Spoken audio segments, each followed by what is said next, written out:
Let's talk about Huckberry. This is a brand that is near and dear to my heart. I have been a huge fan of theirs for probably 10 plus years.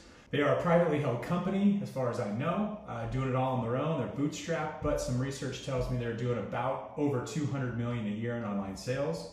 I think a big chunk of that is probably from me because I cannot help myself but buy all of their gear all of the time. Why are we talking about Huckberry? Well, not too long ago, they just debuted a whole new brand identity. And I think it's a masterclass in restraint. I'll be honest, I knew this was coming. I kept it near to the ground.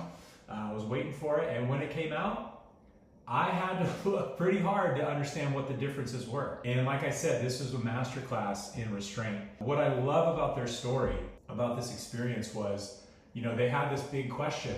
Are we wanting an evolution or a revolution? And I think that's a really great question to ask yourself. And we'll get into it, but they really opted for an evolution. And I just think it shows the restraint and the maturity that they've accrued over the 15 years of being in business. And I think this sets them up really well for the next 15. So I want to talk about this a little bit more. And what they did was they said, hey, what is working for us now? And how do we keep that? And then what needs improving? And let's focus on that. So it was a really comprehensive effort, even though the result may be pretty subtle and refined. But as a huge fan, I noticed their icon or their logo mark, the tree has evolved a little bit. The font is a little bit different, and even introducing a few new colors to the palette. So it doesn't take much to redo something or refresh something. But what I love is, they went back to the drawing board and really decided what to rally around. And again, I talk a lot about filters. I talk a lot about decision-making filters for the founders and for the leadership at a company or organization. And I think what really drew me to this work was they've really doubled down on what's working and what is attractive to their customers, like me, and how to leverage that as the ultimate decision filter moving forward. So one of the things I noticed that was a new introduction to the Huckberry brand identity was a new color. And they coined it the green flash. So if you're not familiar with the green flash, apparently when the sun sets over the ocean, the moment the sun hits the water, there's this flash. It's elusive. You're not quite sure if you saw it or not, but they went with that and they've leveraged that. And again, they're using it subtly. They're using it with restraint. Everyone's on the same page, but they're living and breathing the brand even with things that people may not notice. It reminds me when I was at Instacart leading the brand marketing.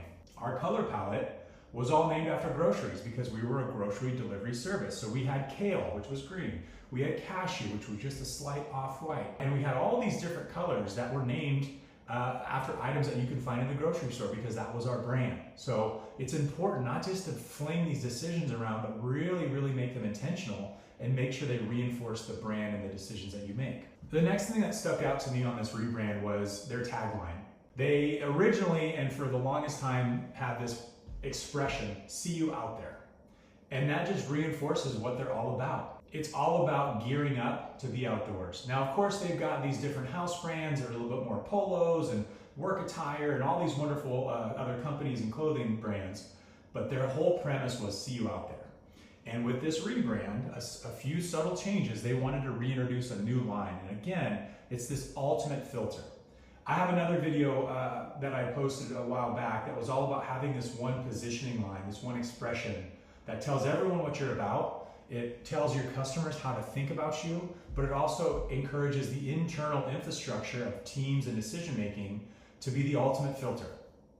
If we use this line and this expression, will it help us make decisions? Will it allow us to find partnerships, or should it mitigate dead ends that we shouldn't pursue? And so Huckberry has this line, always forward. They talk about always forward is all about progression. It's about becoming a better version of yourself. And it really reflects the belief that forward motion comes from curiosity, experience, intention. And they have this wonderful little line that I'll just kind of repeat here. A great tagline not only survives because it's easy to remember, it survives because it's broad enough to hold everything. So always forward, again, is now an ultimate filter for them. It's the deciding factor. If we do this, if we launch this house brand, if we do this partnership, will that reinforce always forward? And if not, it doesn't make the cut. It's off brand. And that's the beauty of having a really tight tagline or belief or mission statement, whatever you want to call it. It's the ultimate decision filter.